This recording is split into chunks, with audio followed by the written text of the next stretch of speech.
Red Bull is not just reviewing an engine failure. It is reviewing whether its entire new Formula One project is already in danger. Max Verstappen started Monaco on the front row. He had done the impossible part. He had dragged a struggling Red Bull into position to fight one of the most important races of the season. Then, on the formation lap, he warned the team the engine was broken. Seconds later, the lights went out, the car bogged down, the field flew past, and Verstappen's race was over before it had even begun. But here's the detail that makes this explode. Red Bull admitted the issue started before the start. They admitted they identified the cause. They apologized to Verstappen, but they refused to reveal exactly what failed. And in the new 2026 power unit era, that silence is terrifying because this is no longer just an engine. It is combustion power, electrical power, battery control, software, energy recovery, and torque delivery all working together under extreme pressure. If one part fails, the entire car can collapse. And at Monaco, that collapse happened in public. Now Verstappen is more than 100 points behind Kimi Antonelli. Red Bull is only fourth in the Constructors' Championship. And the team's first in-house power unit project is facing its most serious test yet. So the real question is not whether Monaco was bad luck. The real question is whether Red Bull just suffered one broken component, or exposed the first crack in a project that could decide Verstappen's future. Subscribe to the channel. Monaco is the worst place in Formula One for a private technical problem to become a public humiliation. At most circuits, a team can sometimes hide weakness. A driver can lose power on one straight and recover later. A bad start can be repaired with strategy. A safety car can bring the field back. Tire offsets can create a second chance. A faster car can fight through traffic if the race is long enough and the circuit gives enough space. Monaco gives you almost none of that. Monaco gives you walls. It gives you corners that arrive too quickly. It gives you a pit lane that punishes every moment of confusion. It gives you a starting grid where one bad launch can destroy the whole afternoon before the first corner.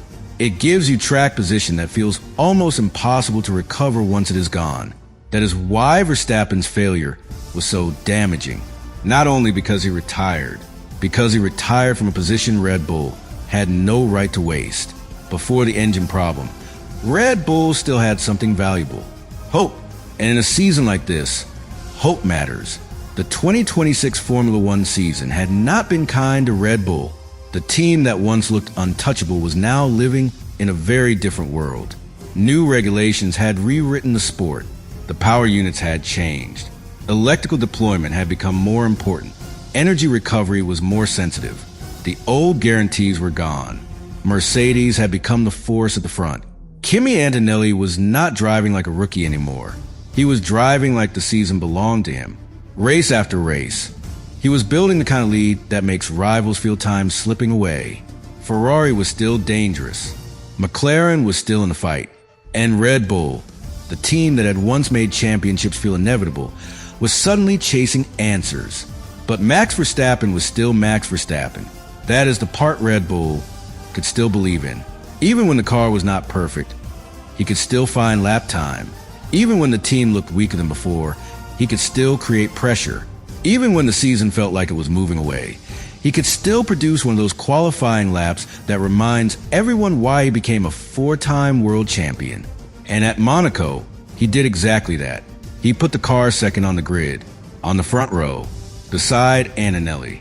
That was not just a position. It was a lifeline, because Monaco is a circuit where starting position can become a weapon. If Verstappen stayed close at the start, if he protected the first corner, if Red Bull could hold track position, then suddenly the entire race could become uncomfortable for Mercedes.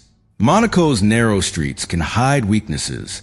They can turn a slightly slower car into a problem nobody can pass. They can give a great driver the chance to make the car wider than it really is. So Red Bull had a reason to dream. Maybe the crisis could be delayed. Maybe Verstappen's qualifying could become a podium. Maybe the new Red Bull project could leave Monaco with proof that it still had life. Then the formation lap began, and the dream cracked before the race had even started. Verstappen's message was immediate. The engine was broken, not the balance, not the brakes, not the tires. The engine. That choice of words matters because drivers know the difference between discomfort and danger. They can feel when the car is just difficult, and they can feel when something fundamental has gone wrong.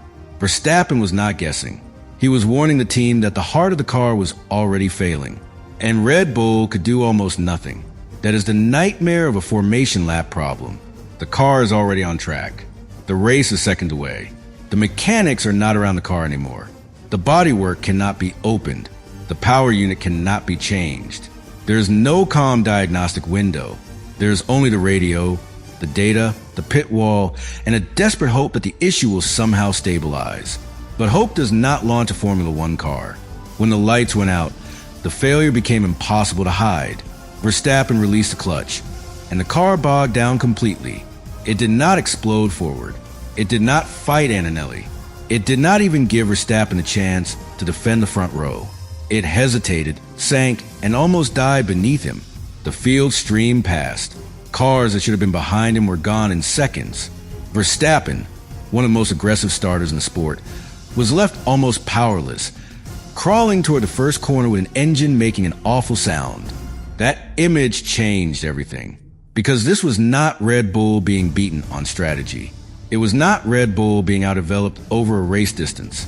It was not Verstappen losing a duel. It was a car failing before the duel could exist.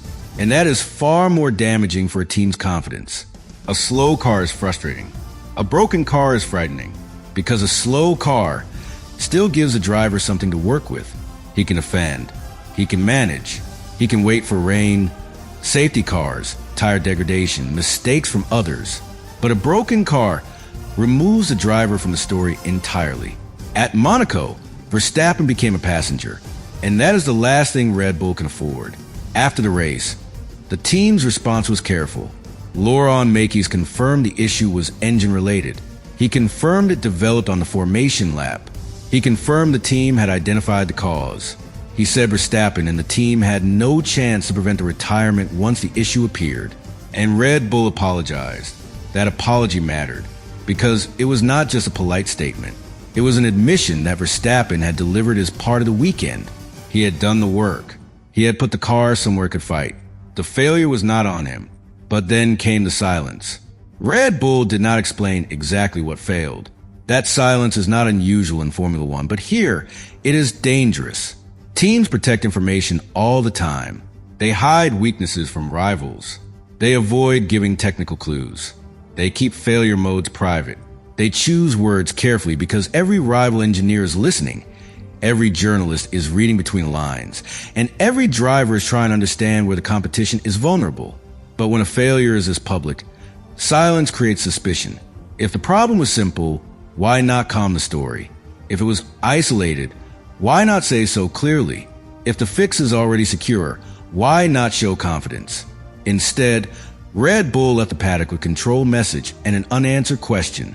What exactly went wrong?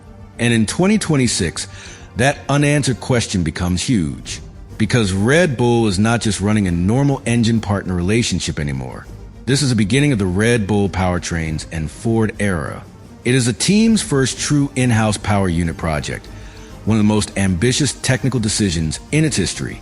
That project is supposed to give Red Bull control. Control over its future. Control over integration. Control over performance direction. Control over the relationship between chassis and power unit. But control only matters if the system works. At Monaco, the system failed in the worst possible way. The car had enough performance to qualify second. The driver had enough talent to put it there. But the power unit could not survive the start. That is why the emergency review inside Red Bull cannot be treated as routine. This is not just a post-race check of one damaged component. It is a review of whether the new project has a weakness that could repeat. That is the fear. Not what happened once. What happens next. The 2026 power unit rules made this fear more serious. These engines are not simple. The car depends on a much stronger balance between combustion power and electrical power. The electrical side carries far more responsibility.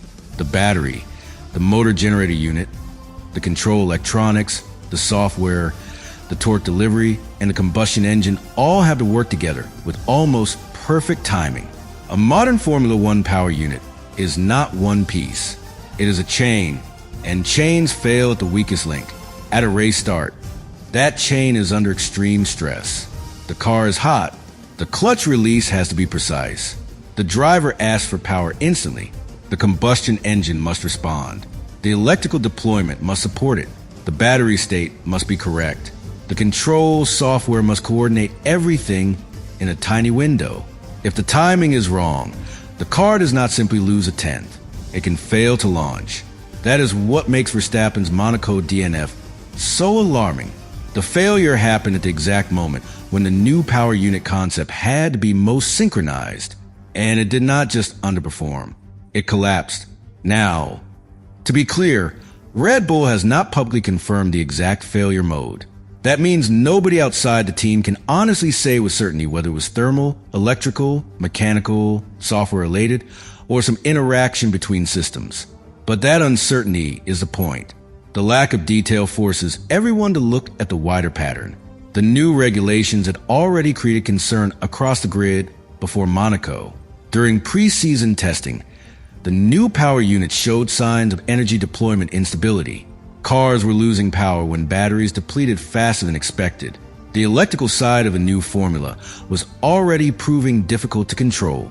That does not prove Verstappen's Monaco failure came from the same issue, but it places the failure inside a dangerous context. A new power unit era, a sensitive electrical balance, a Red Bull project still proving itself, a complete shutdown before the race started. Those pieces connect too easily for the paddock to ignore, and Red Bull's rivals will not ignore them. Mercedes will study it because Mercedes is leading and wants to know whether Red Bull can recover. Ferrari will study it because every weakness ahead is an opportunity. McLaren will study it because Red Bull's instability changes the constructors' battle. Every power unit department will study it because in a new era, one team's failure can reveal a hidden risk in the regulations themselves. That is why this is bigger than Verstappen. A Monaco DNF from a front row start is already painful, but a Monaco DNF caused by a new era power unit failure becomes a warning to the entire grid. Because if Red Bull can suffer that kind of collapse, then every team has to ask what their own systems would do under the same pressure. And for Red Bull, the most important person asking questions is not a rival engineer. It is Verstappen. A champion does not need comforting words. He needs proof. He needs to know the car will start. He needs to know the power will arrive when he releases the clutch. He needs to know that if he risks everything in qualifying, the machine will be there on Sunday to use a reward. At Monaco, that trust was damaged, not because the car was too slow, because the car did not give him a race.